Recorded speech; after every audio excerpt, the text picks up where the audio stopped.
ಈಗಾಗಲೇ ಸರ್ಕಾರ ಅಧಿಕಾರಕ್ಕೆ ಬಂದು 2 ವರ್ಷ ಆಯಿತು. ಕೊನೆ ದಿನಗಳನ್ನು ಎಣಿಸ್ತೇನೆ ಸರ್ಕಾರ.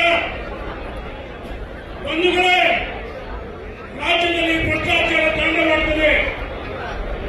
ಭ್ರಷ್ಟಾಚಾರದಿಂದ ಹೋರಾಟ ಮಾಡಬೇಕಂತೇಳಿ ನಮ್ಮ ರಾಜ್ಯದ ಅಧ್ಯಕ್ಷರ ಕಡೆ 2ನೇ ದಿವಸದ ಕರೆ ಕೊಡಕ್ಕೆ ಇವತ್ತು ಸಹಸ್ರಾರು ಸಂಖ್ಯೆಯಲ್ಲಿ ಪಾಲ್ಗೊಂಡು ಬಂದಿವೆ. ಹೋರಾಟ ಇಲ್ಲಿ ನಿಲ್ಲಲ್ಲ. ಈ ಹೋರಾಟ ಜಿಲ್ಲಾ ಮಟ್ಟ, ಮಂಡಲ ಮಟ್ಟದಲ್ಲಿ ನಡೆಯುತ್ತೆ.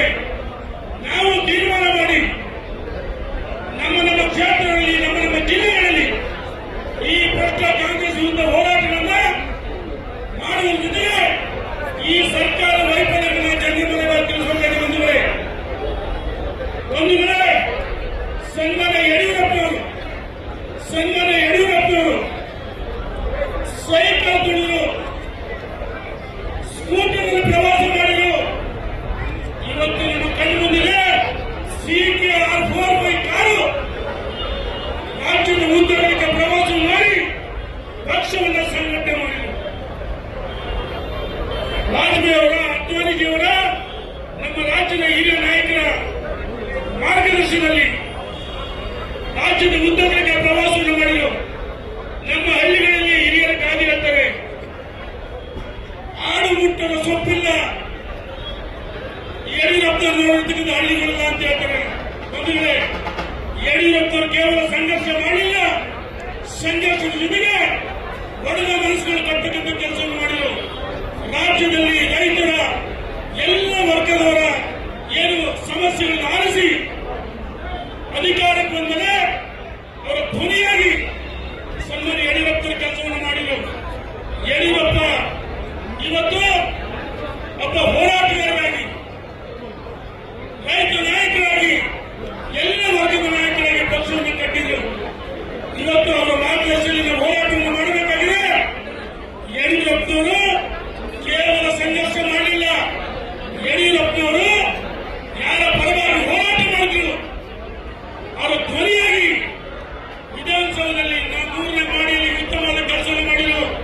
ಅವರು ಕೊಟ್ಟಂತೆ ಕೊಡುಗೆಗಳು ರೈತರಿಗೆ ನರೇಂದ್ರ ಮೋದಿಜಿಯವರು 6,000 ಕೊಟ್ಟರೆ ಯಡಿಯೂರಪ್ಪನವರು ಹೆಚ್ಚುವರಿ 4,000 ಕೊಟ್ಟರು.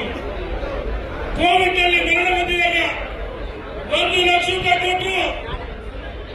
SC, ST ಎಲ್ಲ ಸಮಾಜಗಳಿಗೆ ಅನುದಾನವನ್ನು ಬಿಡುಗಡೆ ಮಾಡಿದರು. ನಾಡಿನ ಮಠಮಾನ್ಯರಿಗೆ ಅನುದಾನವನ್ನು ಬಿಡುಗಡೆ ಮಾಡಿದರು. ಕೇವಲ ವೀರಶೈವ ಸಮಾಜಕ್ಕಷ್ಟೇ ಬಿಡುಗಡೆ ಮಾಡಲಿಲ್ಲ, ಈ ನಾಡಿನ ಎಲ್ಲ ವರ್ಗದ ಮಠಗಳಿಗೆ ಅನುದಾನವನ್ನು ಬಿಡುಗಡೆ ಮಾಡಿದರು. ಶಿಕ್ಷಣ, ಕುಡಿಯುವ ನೀರು, ಮೂಲಭೂತ ಸೌಲಭ್ಯಗಳ ಕೆಲಸಗಳು ಸನ್ಮಾನ್ಯ ಯಡಿಯೂರಪ್ಪನವರು ಜನಪರವಾದ ಆಡಳಿತವನ್ನು ಕೊಟ್ಟರು. ಸನ್ಮಾನ್ಯ ಯಡಿಯೂರಪ್ಪನವರು ಕೊಟ್ಟಂತ ಕೊಡುಗೆಗಳನ್ನ ಇವತ್ತು ನಾವು ಜನರ ಮನೆಯಲ್ಲಿ ತಿಳಿಸಬೇಕಾಗಿದೆ. ಸನ್ಮಾನ್ಯ ನರೇಂದ್ರ ಮೋದಿಯವರು ಉತ್ತಮವಾದ ಆಡಳಿತವನ್ನು ಮಾಡ್ತಾರೆ, ಅದನ್ನು ನಾವು ಜನರ ಮನೆಯಲ್ಲಿ ತಿಳಿಸಬೇಕಾಗಿದೆ. ಬಂದರೆ ಇವತ್ತು ನಾನು ಹೆಚ್ಚು ಮಾತನಾಡಿದೆ. ಇಲ್ಲ ಸರ್ಕಾರ ICU ಒಳಗಿದೆ, ಟೇಕಪ್ ಆಗಿಲ್ಲ. ಈ ಸರ್ಕಾರ ಜನ ವಿರೋಧಿ ಸರ್ಕಾರ, ರೈತ ವಿರೋಧಿ ಸರ್ಕಾರ, ಮಹಿಳಾ ವಿರೋಧಿ ಸರ್ಕಾರ, ಎಲ್ಲ ವರ್ಗದ ವಿರೋಧಿ ಸರ್ಕಾರ, ಹಿಂದೂ ವಿರೋಧಿ ಸರ್ಕಾರ. ಈ ಸರ್ಕಾರವನ್ನು ಕಿತ್ತಿಸಲು ವಿಜಯೇಂದ್ರವರು ಇವತ್ತೇನು ಹೋರಾಟವನ್ನು ಸಂಕಲ್ಪ ಮಾಡಿದರೆ, ವಿಜಯೇಂದ್ರ ಜೊತೆಗೆ ಕೇವಲ ಇಷ್ಟೇ ಜನ ಅಲ್ಲ, ಈ ರಾಜ್ಯದಲ್ಲಿ ಲಕ್ಷಾಂತರ ಜನರು ವಿಜಯೇಂದ್ರ ಬರಬೇಕು, ನಿಮ್ಮ ಸಂಘರ್ಷ ನೀಡಿ ಅಂತ ಹೇಳಿ ಇಡೀ ರಾಜ್ಯದ ಜನ ಕಾಯ್ದೆ ಬಂದರೆ ನಾವು ಇವತ್ತು ವಿಜಯೇಂದ್ರ ಅವರಿಗೆ ಭರವಸೆ ಕೊಡಬೇಕು. ವಿಜಯೇಂದ್ರ ಅವರು ಸ್ವಾರ್ಥಕ್ಕೋಸ್ಕರ ಅಧ್ಯಕ್ಷರ ಕೆಲಸವನ್ನು ಮಾಡ್ತಾ ಇಲ್ಲ, ಅವರು ಮುಖ್ಯಮಂತ್ರಿ ಆಗಬೇಕಂತ ಅಪೇಕ್ಷೆ ಇಲ್ಲ. ಅವ್ರಿಗೊಂದು ಛಲ ಇದೆ, ಸಂಕಲ್ಪ ಇದೆ. ರಾಜ್ಯದಲ್ಲಿ ಪಕ್ಷವನ್ನು ಕಟ್ಟಬೇಕು, ಆಡಳಿತಕ್ಕೆ ತರಬೇಕು, ಸ್ವತಂತ್ರವಾಗಿ 135-40 ಶಾಸನ ಆಯ್ಕೆ ಮಾಡಬೇಕಂತ ಅವರು ಕಳಿಸಿದೆ. ಅದಕ್ಕೋಸ್ಕರ ನಾವು ಕೈ ಜೋಡಿಸಬೇಕಂತ ಎಲ್ಲರೂ ವಿನಂತಿ ಮಾಡಿಕೊಂಡಿದ್ದಾರೆ. ನಮ್ಮ ಸ್ವಾರ್ಥಗಳನ್ನು ಬದಿಗಿಡಬೇಕು. ಇವತ್ತು ಕಾರ್ಯಕರ್ತರ ಚುನಾವಣೆ ಬರ್ತಾ ಇದೆ. ನಗರ ಪಾಲಿಕೆ, ಪುರಸಭೆ, ನಗರಸಭೆ, ಪಟ್ಟಣ ಪಂಚಾಯತಿ, ಗ್ರಾಮ ಪಂಚಾಯತಿ, ಜಿಲ್ಲಾ ಪಂಚಾಯತಿ, ತಾಲೂಕು ಪಂಚಾಯತಿ ಬರ್ತವೆ. ಯಾರು ಭಾರತ್ ಮಾತೆಗೆ ಜಯ ಅಂತ ಹೇಳಿದ್ರು, ಯಾರು ಕಾಂಗ್ರೆಸ್ ಇಟ್ಟಾರ ಅಂತ ಕೂಗಿದ್ರು, ಅವರ ಕೈಗಳಿಗೆ ನಾವು ಒಂದು ಅಧಿಕಾರವನ್ನು ಕೊಡಬೇಕಾಗಿದೆ. ಅದು ನಮ್ಮ ರಾಜ್ಯದ ಅಧ್ಯಕ್ಷ ವಿಜಯೇಂದ್ರ ಅವರ ಸಂಕಲ್ಪ. ಅದಕ್ಕೋಸ್ಕರ ನಾವು ಎಲ್ಲ ನಮ್ಮ ಕ್ಷೇತ್ರಗಳಲ್ಲಿ ಪಕ್ಷವನ್ನು ಬಲಿಷ್ಠ ಮಾಡಬೇಕು. ಈ ಸರ್ಕಾರ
ಧಿಕ್ಕಾರ ಧಿಕ್ಕಾರ.